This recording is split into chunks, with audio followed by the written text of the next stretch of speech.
저는 저렴한 스마트폰부터 최고의 사양과 기술을 갖춘 스마트폰까지 많은 스마트폰을 보여드렸습니다. 하지만 오늘은 새로운 스마트폰을 살 때 고려해야 할 모든 사양을 설명드리겠습니다. 하지만 먼저 채널을 구독하세요. 매주 새로운 제품을 선보이기 때문입니다. 스마트폰은 다재다능함, 편해성, 통신 기능 덕분에 우리 삶에 없어서는 안 될 기기가 되었습니다. 하지만 스마트폰 모델이 너무 다양해서 어떤 스마트폰을 사야 할지 선택하기 어려울 수 있습니다. 화면 크기, 메모리 용량, 프로세서 속도, 카메라 해상도, 연결성 또는 센서 등 여러 가지 기능을 고려해야 하기 때문입니다. 하지만 새로운 스마트폰을 선택하는 방법을 알 수 있도록 이 모든 기능을 설명해 드리겠습니다.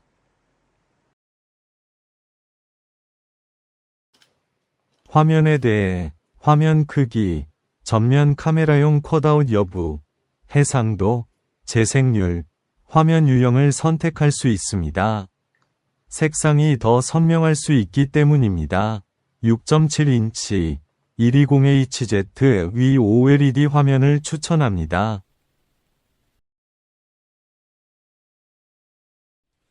프로세서는 매우 중요합니다. 프로세서가 빠를수록 스마트폰이 더 빨리 작동하고 상호작용이 더 매끄러워지기 때문입니다.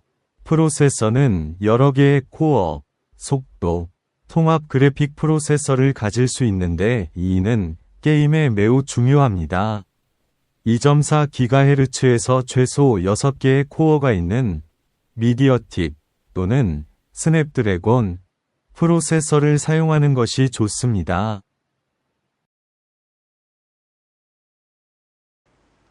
구조에 대해 스마트폰은 플라스틱, 금속 또는 유리 등 다양한 소재로 만들 수 있습니다.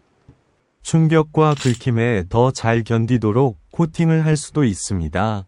방수 및 방진 기능이 있을 수 있습니다. 더 나은 냉각을 위해 알루미늄으로 만들고 긁힘으로부터 보호하는 화면 보호 기능을 갖추고 먼지와 물에 대해 IP67 인증을 받은 것을 권장합니다.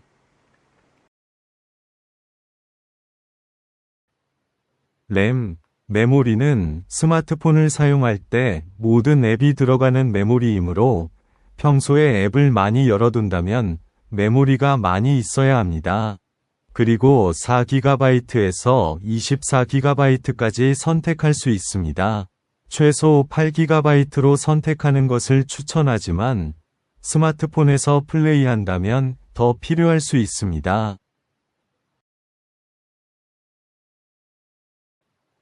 내부 저장소는 파일, 설치된 애플리케이션 및 운영체제를 위한 것입니다. 스마트폰은 64GB에서 1TB 사이의 용량을 가질 수 있습니다. 저는 최소 128GB의 스마트폰을 선택하는 것을 권장하지만 비디오와 사진을 녹화하는 경우 256GB를 선택해야 합니다. 하지만 스마트폰에 많은 파일과 영화가 있는 경우 더 많은 용량이 필요할 수 있습니다.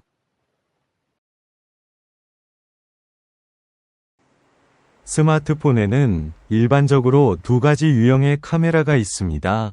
후면 카메라와 전면 카메라입니다. 후면 카메라는 주요 카메라로 품질이 더 높고 4개의 다른 카메라를 가질 수 있습니다. 카메라는 더 나은 이미징, 야간 감도를 위한 매우 큰 센서를 가질 수 있으며 최대 50메가픽셀의 사진을 찍거나 8K로 비디오를 녹화할 수 있습니다. 최소 1080p로 비디오를 녹화하고 12메가픽셀로 사진을 찍는 카메라를 선택하는 것이 좋습니다.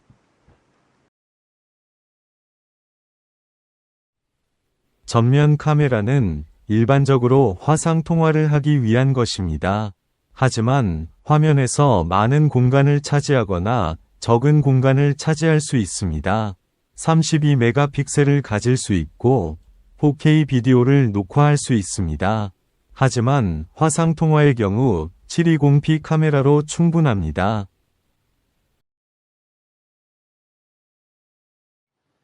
스마트폰 보안에 대해 오직 당신만이 스마트폰을 잠금 해체할 수 있도록 당신은 당신의 얼굴을 감지하는 비밀번호, 지문 판독기 또는 얼굴 인식을 사용할 수 있습니다.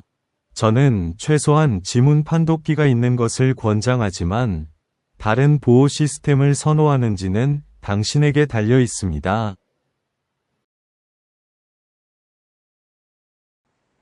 스마트폰이 얇아지면서 일부 연결은 더 이상 존재하지 않습니다. 하지만 스마트폰은 오디오와 USB 연결을 가질 수 있습니다. 저는 전원 충전과 컴퓨터에 파일을 복사하기 위해 USB Type-C 연결이 있는 스마트폰을 추천합니다. 하지만 헤드폰이나 유선 사운드 시스템을 연결해야 하는 경우 오디오 연결도 있어야 합니다.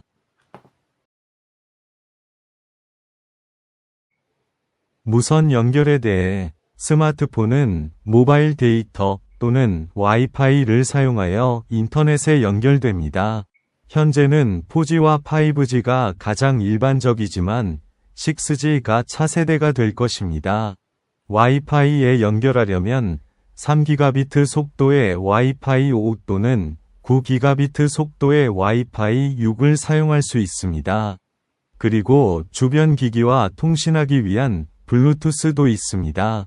5G 통신, 와이파이 6, 블루투스 5가 있는 스마트폰을 선택하는 것이 좋습니다. 하지만 스마트폰은 다른 카드와도 호환될 수 있습니다. 스마트폰은 모바일 통신을 위한 카드 2개를 가질 수 있기 때문입니다. 하지만 저장 용량을 확장하기 위해 마이크로 SD 카드를 넣을 수도 있습니다. 스마트폰에는 최소 1개의 심카드가 있지만 저장 용량을 확장해야 하는 경우 마이크로 SD 카드를 넣을 수도 있습니다.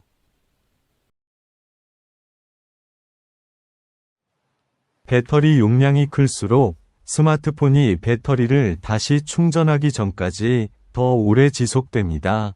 배터리는 1일에서 일주일 동안 지속될 수 있으며 이는 스마트폰을 사용하는 방법, 즉 화면을 오랫동안 켜두는지, 와이파이를 사용하는지, 많은 비디오와 사진을 촬영하는지에 따라 달라집니다. 배터리는 일반적으로 4000에서 6000mAh의 용량을 갖습니다. 저는 최소 5000mAh를 권장합니다.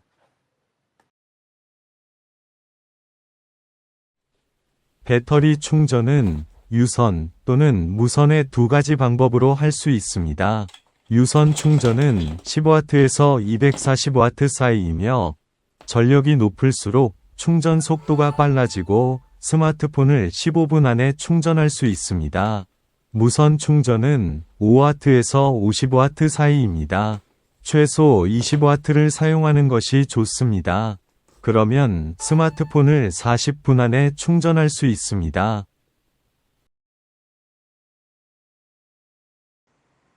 안드로이드 시스템이 있는 스마트폰에서는 최신 버전을 선택해야 합니다. 최신 버전을 사용하면 보안 업데이트, 새로운 기능 설치, 애플리케이션 호환성 또는 새 버전으로 업그레이드하는 등 더 오랜 시간 동안 업데이트할 수 있기 때문입니다. 따라서 최신 버전의 운영체제가 있는 스마트폰을 구매하는 것이 좋습니다.